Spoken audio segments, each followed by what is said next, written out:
Chicago Coin Super Speedway. Okay, the thing is all back together.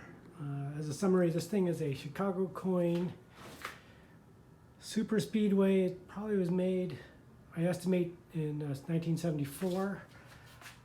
After a lot of research, looks like they only made this machine for 1 year. The other machine they made is almost exactly the same. It's called Speedway, but the electronics and mechanisms are different, as I've said in the other video. Anyway, here's the back glass that's finished, and I had it out and I sprayed the triple thick Krylon stuff on it. You can see the windows came out pretty clear. You can't tell that it's in there.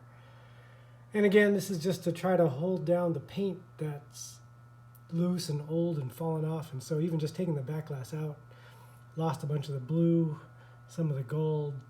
However, whatever's left there stayed, and then you lose more by just spraying the stuff on because it just blows it away. So I've left a LED light there because it's just totally exposed, so it's kind of right in your face. It's just an LED amber, kind of warm whitish thing, and there's two other bright ones up there. I guess if I adjust I can't adjust it. So it says game over up there. It's hard. It's fine with your eyes, but it's a little bit in your face if it's right next to the timer. So here it is on. Everything's all back in the cabinet. If we go around the back side, open her up, you can see here's the insides. Here's the bottom, everything back in. There's the acrylic sheet, which reflects everything back up. And I'll go through the mechanisms a little bit later. But I wanted to talk a little bit about some of the logic of this guy. It's very much like a electro-mechanical pinball machine, actually just a simple one. And could go through some of the schematic stuff and just show how the logic kind of works. Ron at Joe's Classic Video Games does a way better job of this than I'm going to, or explaining pinball machines. They're much more complicated than this. But I'll go through a simple sort of loop thing, which I think is kind of clever. Okay, so the way this machine works, there are two timing motors. This one's called the score reset motor, and then this one in here, which is hard to see, is the timing motor, which is it's the same as on the front glass, where you see the timer. So when the game starts, this little timer goes around, and when this gets all the way around and these switches get activated, then the game stops. So that's the other one. So these are all sort of described on these sheets that come inside the machine. These 4 sheets were in here, and I've seen these sheets on other pictures of Speedway and videos, although the Super Speedway one again is different in that it has this electronic soundboard, so it's not tied to the motor underneath. This one is fully transistorized sound, and also it doesn't have analog speed control. It has sort of a digital speed control, which I talked about before, and I'll show again once it's running. Okay, so this is the timer motor, and so what you can see is there are 2 cams on it. There's an inside one and an outside one. Actually, the inside one is that one. And this is the one that goes around and tells you when the game starts and stops. So things buzzing. And when this cam goes around, these 2 switches this switch gets made, this switch gets opened, and that switch gets made. And then this thing goes all the way around, and then when it goes all the way down, one of these switches that open then signals the game's over. This one I think is the extended play switch. So then this is when that gets activated, it keeps the timer going after it falls in this hole if this relay is switched, and then it comes around and cancels itself later. This one's interesting. It's just all this is the indication of when you crash. So when you crash, the game stops, shakes the steering wheel, and you can't move for a while, and you can't score points. So all this does is it indicates when the crash resets. So this is just constantly going, and this little guy traces into this groove, and every time it flips over one of these bumps, then it tells the machine it can go again. So if you never crash, you never see anything from this, but as soon as you crash, it waits until it gets over one of these bumps before it will let you start up again and start scoring points again. And it tells you that by this, what, A3. So A3 is the lock circuit for accident. Yep, exactly. So what's interesting here is that in the beginning, you can see when it starts, this is the starting position. It's already on this high point. So for the first 10, 15 seconds or so, it lets you crash and restart right away. That's because when you start at the machine, you might be right on top of cars or you might be on the side of the road. So it lets you just start up quickly. It doesn't make you wait till the game starts up again until you're able to get going and get in a pattern. Okay, there's another motor here, and this one's got, focus there. There's 3 wheels on that one, and there's all sorts of stuff going around, and there's A, B, C, D, E, and there's switches all attached to this crazy guy. A pinball machine, there's way more, but this one, again, they show here, there's 3 cams on this one, and it does all sorts of things. So it registers credits in the machine, it tells you whether the machine is tilted or not, it tells you this one in the middle, simply every time you crash, this is the 4 bumps that go, that make the the solenoid that makes the steering wheel shake, so it clunks 4 times each time. And so every time one of those things happens, something goes on here and makes this motor turn until basically this A1 falls in this hole. So anytime this motor starts running, something starts it running, and then as soon as it gets up here, this switch being up here keeps the motor running until it falls into the next slot, and controls a bunch of different things. So you can see them all here. They're all labeled A through E, and they have to do with coins and how many coins you get, how many credits you get for a coin, where the game is started, whether it's resetting the scores. So these are the brains, and if you go to a regular EM pinball machine, there's a lot of these things, and they're much more complicated in the schematics, much more complicated. So one thing I wanted to show is something interesting that it does do. If I shut it off, you'll see that when I turn it back on, this guy turns. And you think, well, why did it do that, and why doesn't it keep turning, and why, when I shut it back off, what does it reset that makes this, I can just do this over and over again. So every time you turn it on, it does that. And so what does this have to do? How does this work? So it has to do with something called the anti-cheat relay. And you can kind of see it in there. And it's this relay here. And you'll see that there are 4 switches on it. There's A, B, C, D. This is also the thing that buzzes. And what happens is when the power's off, you'll notice that now it's in the off position so that it can move like this. So when a relay is activated, it sucks in, and it makes or breaks different relays that are kind of like binary. So these 2 are open right now. That one's closed, and that one is closed on one side and open on the other. So if I push this, you see they switch positions. So all the open ones go closed, and all the closed ones go open.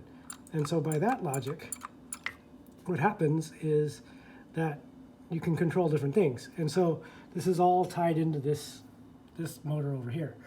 And so this is the whole trick to how this works. So this anti-cheat relay is actually to keep you from tilting the machine. And there's a tilt sensor here. Here's one. And this is a normally closed switch, but actually the guy who I bought it from had wired it, switched, shorted all the time. So it's just shorted in here, and there's another one in the front. So you can never tilt this machine, which is fine for home. But what you'll see is that what happens is when this relay is off, it's actually this one here. This one closes the circuit to make this motor run. And then as that motor's running, partially through that, one of those cams causes this relay to then close in. Once this relay closes in, the signal for the motor to keep running stops, but there's another switch on here, that A1, that keeps this running until it falls in that hole. But once it stops, but then this relay then is sucked in. But what keeps it sucked in is this switch A. So this switch A is also tied straight to this relay.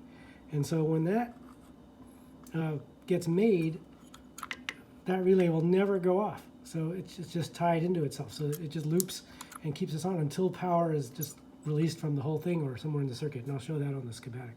So that's the logic for how this works. So you'll see when I turn it on, see that relay closes in. Starts off closed, that starts the motor up, and then it sucks over. Okay, well, how does that all look like on a diagram? So I have the schematic here, and this is from a motorcycle, as I mentioned before. I can't find any information on this machine, a super speedway, except that I happened across an article on motorcycle, and they described in there that in 1973 or 74, they went to this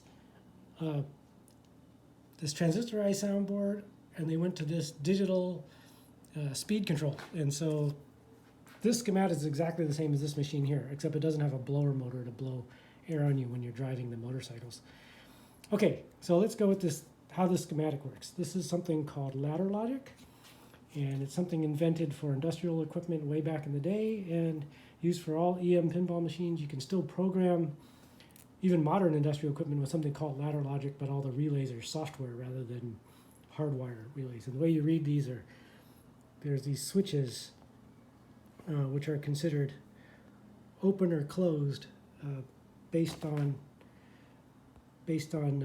whether a switch is closing it or not. Okay, so trying to get this brighter. There we go. Okay, so here's the plug. Focus. Okay, here's the plug, and here's a service outlet so you can plug stuff in, and here is actually the turn on switch. So this is the switch that I'm flipping in the back of this machine to make it turn on. Now that goes through this transformer. So once this transformer is energized, then it converts the voltage to all these different voltages here through this transformer and makes these lines. So anything now, the reason it's called ladder logic is that these two rails are energized. And so anytime there's a connection between these two rails that fully goes across, whatever's at the end of one of these rails gets turned on. And so in this case, here's the score reset motor, which turns. And here's that anti-cheat relay. Okay, so in the off state,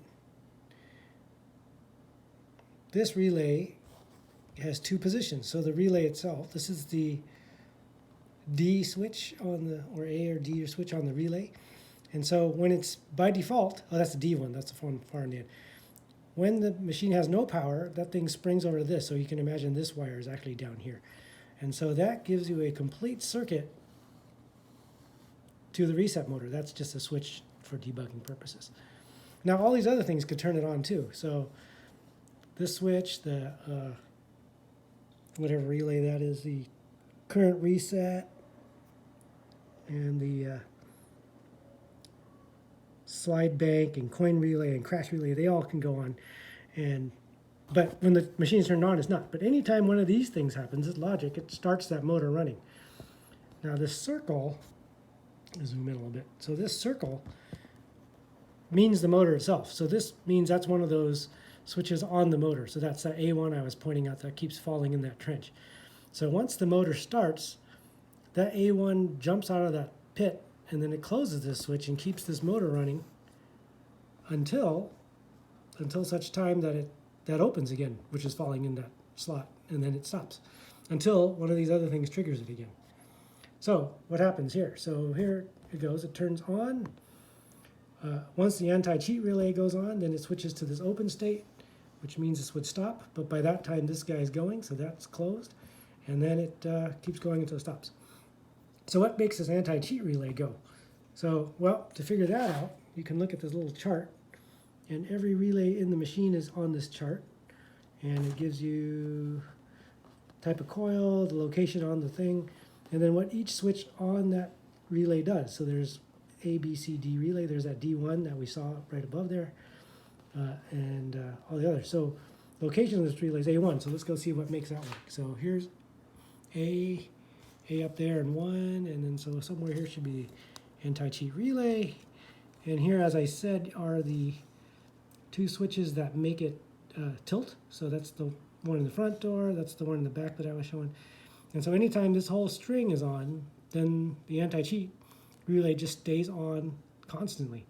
And that's that A switch on there. So once the anti-cheat relay turns on, then it's always going to be on, because until one of these is broken, if you tilt it, of course, it breaks. but this will stay on because it sucked it in itself. But what makes it go on in the beginning? Well, it's tied to, oh, there's one of those circles, C1. So when C1 gets closed on that timing motor, then that causes this thing to switch, close, hold itself in, and then that's when the other motor stops. And so that's when that switches to open, because that was closed, and now that's open once it's energized. And then it's dependent on that A1, and then when the A1 goes off, then everything goes off and it's ready to go. So you start a game and reset. So all the logic in this game happens with that type of logic, and you could debug the entire machine that way, but that's just a simple one. So if we want to prove that those things are true, if we look at that schematic, oh, here's those relays. So here's that D1 for the anti-cheat relay. Let's see, where is that? Impulse, oh, C1 here. Impulse to anti-cheat relay. So where's C1? C1's here. So it's closed. So it's closed, it's open, as long as it's not in this hole. But as soon as this wheel spins and it falls in this hole, then it'll close it. And once the thing closes, it closes, and then it holds itself closed. So that's the whole logic. All right, so one thing you can do, you take this toothpick that I've been pointing stuff with, and if we said that when this thing's off, this switches over and it makes the motor run, then by just moving it over, I should be able to make the motor run. And sure enough,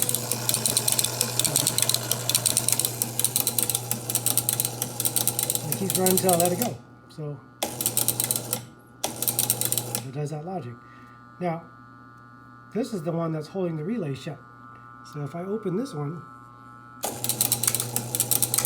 there, you can see that the relay can't hold itself shut anymore. So then it starts the motor, and it keeps trying to close, but it can't stop because I'm holding that contact. But as soon as I let that go, it holds. So that's the entire logic for why this motor spins when I turn the machine on. And so everything else works that way in this machine. There's score resets, there's extended play, 1,000-point relays, all sorts of stuff. So anyway, I thought I'd just explain that real quick. And next one, I guess it'll be running, and you can see how the speed control works kind of over at the bottom. All right, thanks.